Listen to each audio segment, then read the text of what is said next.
नमस्कार, मैं अरुण शर्मा ज्योतिष परिचय के प्रथम भाग में आप सबके सम्मुख उपस्थित हूँ। ज्योतिष शास्त्र के बारे में एक परिचय देने के लिए अभी सीखना दूर होगा, क्योंकि पहले में ज्योतिष के बारे में समझना आवश्यक है कि ज्योतिष क्या है और ज्योतिषी से तात्पर्य क्या है और ज्योतिष शास्त्र क्या है। आज हर व्यक्ति को कहीं पर भी आप देखें, टीवी सुबह खोल लें, अखबारों में, तो एक ज्योतिष के बारे में कॉलम जरूर होता है। कुछ व्यक्तियों के बारे में प्रेडिक्शन लग भी जाती है और कुछ व्यक्ति शायद समझ नहीं पाते किस प्रकार के उपाय बताए जा रहे हैं। कुछ व्यक्ति ज्योतिषों के पास इतने गए कि अब उन्होंने खुद ही ज्योतिष शास्त्र सीख कर अपनी व्यक्तिगत समस्याओं का निवारण या समाधान ढूंढने की कोशिश की। एक समय था जब ज्योतिष सीखने के लिए सभी के पास साधन उपलब्ध नहीं थे, गुरुकुल नहीं जा सकते थे, व्यवस्थाएं नहीं थी। इंटरनेट आया, लेकिन इंटरनेट आने ने जहाँ एक आसान कर दिया ज्योतिष को, किसी भी विद्या को सीखना, वहीं बहुत सी बातें ऐसी भी आ गई जो शायद उस विद्या या उस ज्ञान से इतर है, उसका कोई उस ज्ञान से मतलब नहीं है। या आप अपने आप ही अगर कभी इंटरनेट खोलेंगे तो आप सीधे जाएंगे मांगलिक योग क्या है, कालसर्प क्या है, पितृदोष क्या है, शनि की साढ़े सती क्या है, बजाय ये देखने के लिए कि ये सारे के सारे दोष सभी व्यक्तियों पर समान भाव से प्रभाव नहीं डालते। क्योंकि ज्योतिष में कोई भी नियम 100% हर व्यक्ति पे सही नहीं लगता। एक सामान्य सी बात है, अगर हम ये कहें कि लगन में सूर्य है, लगन क्या है अभी आपको सामने आएगा, लेकिन बात निकली तो बताते हैं कि लगन में सूर्य है तो सामान्य एक बात कही जाती है, लगन में सूर्य है तो व्यक्ति के चेहरे पे कांति होगी, चेहरा चमकता होगा, बाल झड़ जाएंगे। लेकिन सभी व्यक्तियों के जिनके लगन में सूर्य है उनके साथ ऐसा नहीं होता। या लगन में बृहस्पति है तो व्यक्ति बहुत ज्ञानी, धीर, गंभीर होगा, मोटा होगा। लेकिन आपको बहुत से ऐसे व्यक्ति मिलेंगे जो हंसी मजाक करते रहेंगे, जिनमें गंभीरता का अभाव होगा, या जिन बिल्कुल कृशकाय शरीर होगा, बिल्कुल दुबले पतले। ऐसा क्यों? क्योंकि फिर हम कहते हैं ज्योतिष शास्त्र खराब है या ज्योतिष शास्त्र के नियम झूठे हैं, मिथ्या है। ऐसा नहीं। आप केवल ये देखें कि लगन सिंह राशि का है तो व्यक्ति दिलेर होगा, लगन मेष राशि का है तो व्यक्ति में गुण होंगे, या तुला लगन का जातक है तो हमेशा ही सुंदर दिखेगा, अपनी उम्र से कम दिखेगा। ऐसा कदापि नहीं है, क्योंकि उसके साथ ये भी देखना होगा कि ग्रह, नक्षत्र, राशियां, योग क्या बन रहे हैं।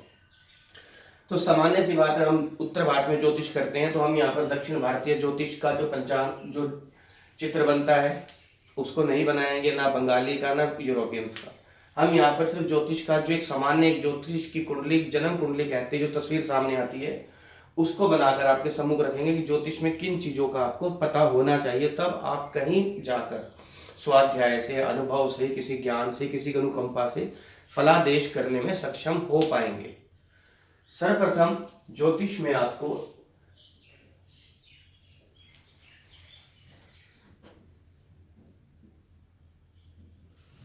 बारह भाव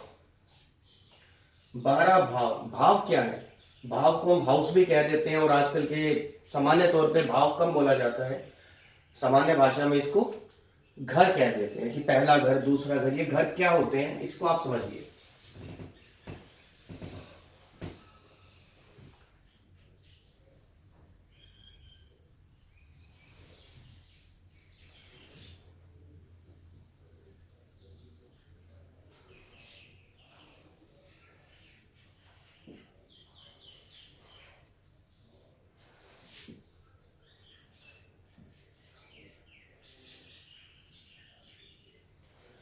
अब ये चित्र एक ऐसा चित्र है जिससे आप सभी भली भांति परिचित हैं। कुछ ऐसे हैं जिनको ज्योतिष का पहले ज्ञान होगा और कुछ ऐसे हैं जो शायद ज्ञान नहीं है, तब भी उन्होंने कभी ना कभी कहीं ना कहीं अपनी जन्म कुंडली में या टीवी पे, अखबारों में चित्र देखा है। इसे हम क्या कहेंगे? इसे हम कहेंगे जन्म कुंडली। लेकिन ये पूरी अपने आप में जन्म कुंडली नहीं है, जन्म कुंडली का केवल खाका है। और ये जो बीच में आप खाली जगह देख रहे हैं, इन्हें हम कहेंगे भाव। तो भाव कहां से शुरू होंगे? भाव यहां से शुरू होंगे और एंटी क्लॉक चलेंगे। घड़ी की दिशा में इधर से नहीं, इधर की तरफ आएगा। यानी कि ये पहला भाव, दूसरा भाव, तीसरा भाव, चौथा भाव, पांचवा भाव, छठा भाव, सातवां भाव, आठवां भाव, नवां भाव, 10वां भाव, 11वां और 12वां भाव। यानी जन्म कुंडली में कितने भाव हैं? 12 इस प्रकार है। ये भाव सभी के कुंडली में स्थिर होते हैं। किसी की भी कुंडली बनेगी तो पहला भाव हमेशा यही बनेगा।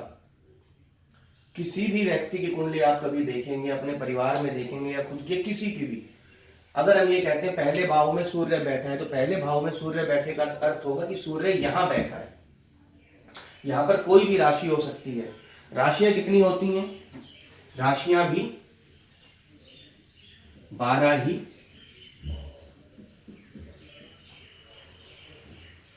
राशियां भी 12 ही होती हैं। तो 12 भाव और 12 राशियों का ये जो समूह इसके अंदर आएगा, तब ये जन्म चक्र बनेगा। अर्थात मान लीजिए पहली, दूसरी, तीसरी, चौथी, पांचवी, छठी, सातवीं, आठवीं, नवीं, 10वीं, 11वीं, 12वीं, ये 12 राशियां 12 भावों में होंगी। किसी भी एक भाव में एक से अधिक राशि नहीं हो सकती, क्योंकि 12 भाव है तो 12 ही राशियां हैं। और हमेशा यहाँ पर एक आएगा ऐसा नहीं है, यहाँ पर 5 भी आ सकता है। उस समय जब व्यक्ति का जन्म हुआ, उसका जन्म लगन क्या है, उसके अनुरूप यहाँ पर होगा।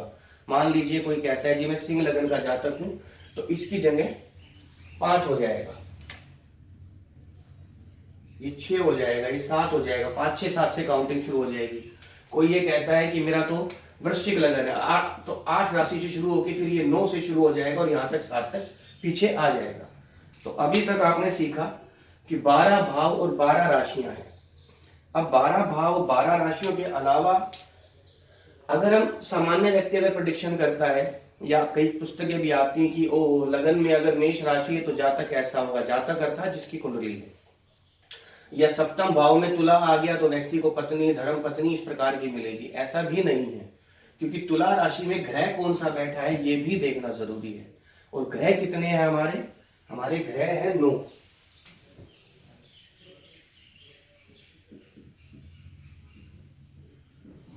नौ ग्रह है। अर्थात अब इस कुंडली को अगर आधार मान लिया जाए, यहां पर हो सकता है सूर्य हो, यहां पर बुध हो, यहां पर शुक्र हो, यहां पर मंगल हो, यहां बृहस्पति हो, यहां पे शनि हो, यहां राहु हो,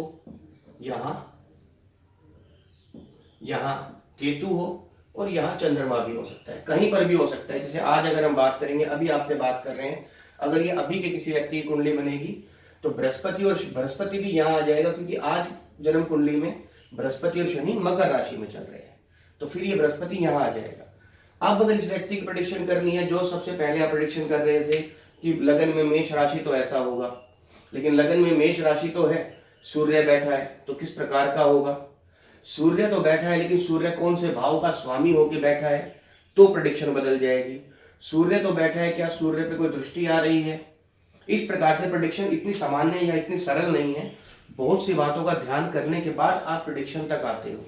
और एक जो सामान्य व्यक्ति कई बार छोड़ देता है, भाव राशि ग्रह तक तो फिर भी पहुंच जाते हैं। एक आती है इसमें नक्षत्र, 27 नक्षत्र होते हैं। वैसे नक्षत्र कोई ब्राह्मण या पुरोहित कहेगा कि 28 नक्षत्र, बिल्कुल सही कहेंगे, क्योंकि एक नक्षत्र अभिजीत नक्षत्र भी होता है जो जिसमें शुभ कार्य किए जाते हैं,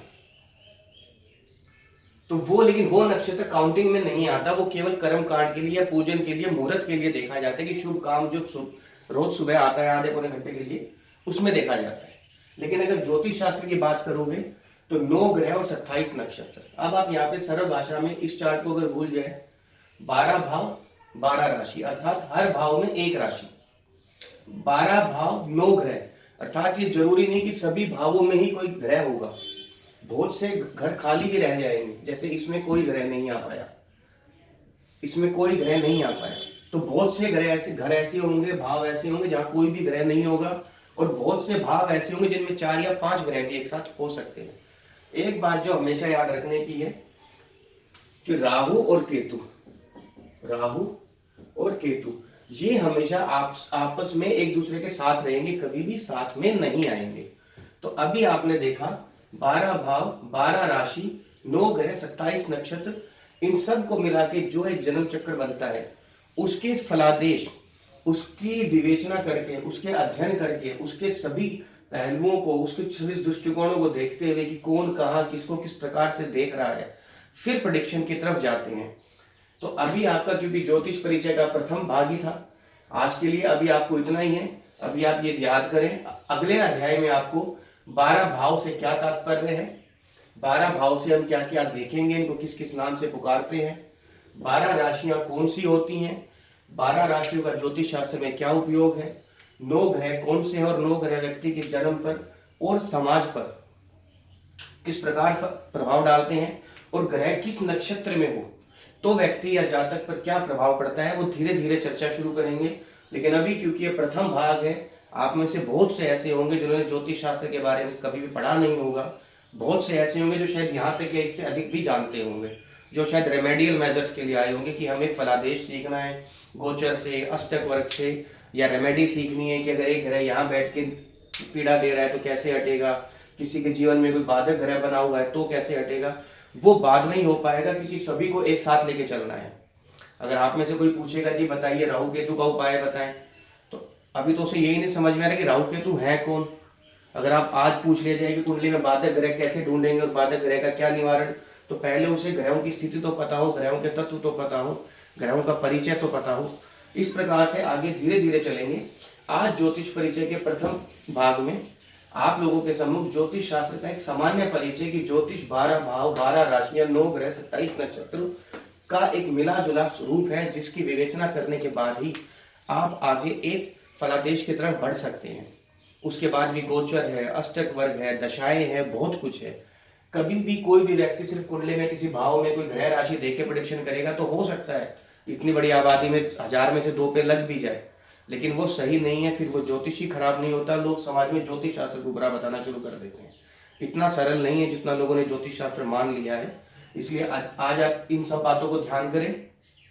कोई प्रश्न हो आप प्रश्न पूछ लें। अभी तक जो जो पूछा गया है, कहीं कुछ कंफ्यूजन हो, दुविधा हो, कोई क्वेश्चन हो, कोई ऐसा शब्द हो जो सामान्य भाषा में नहीं बोला जाता हो, आपके सम्मुख निकल गया हो, तो मैं यहाँ पर आपके 2-4 प्रश्नों का उत्तर भी दे दूँ। गुरुजी एक सवाल है, ये फलादेश आपने बताया, फलादेश क्या होता है? फलादेश जैसा कि नाम से ही है, ज्योतिष में एक वर्ड होता है। ज्योतिष 3 शास्त्रों का या 3 महत्वपूर्ण अंग है, होरा, सिद्धांत और संहिता।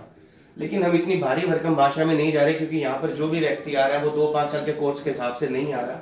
सामान्य तौर पे ज्योतिष में एक भाग होता है गणित का, जो भाग अब व्यक्ति नहीं इतना ध्यान देते क्योंकि कंप्यूटर पे कुंडलियां बन जाती है, मोबाइल पे ही बन जाती है। दूसरा होता है फलित, कि होगा क्या, इसका असर क्या होगा, यानी कि प्रेडिक्शन या रिजल्ट को हम फलादेश कहेंगे। तो जब तक हम इन सारी चीजों को नहीं समझेंगे और आगे दशा, गोचर, अष्टक वर्ग को नहीं पकड़ेंगे, तब तक प्रेडिक्शन नहीं कर सकते। कोई शादी के पूछने आया, आपने कहा ठीक है शादी हो जाएगी, दशा बता रही है, लेकिन गोचर और अष्टक वर्ग ना बता रहा हो, फिर आपने कहा व्यक्ति तो खूब धनी होना चाहिए, कुंडली में तो है, लेकिन अगर वो ग्रह पीड़ित और उसको धनी बनाने वाले ग्रह की दशा ही नहीं आई, फिर इसलिए कई व्यक्ति 70 साल की उम्र में जाके हिट हो जाते हैं, समाज में इलेक्शन जीत जाते हैं, कोई 15-16 साल की उम्र में नाम कमा जाता है। तो सब बहुत सी बातें देखनी पड़ेंगी। क्यों?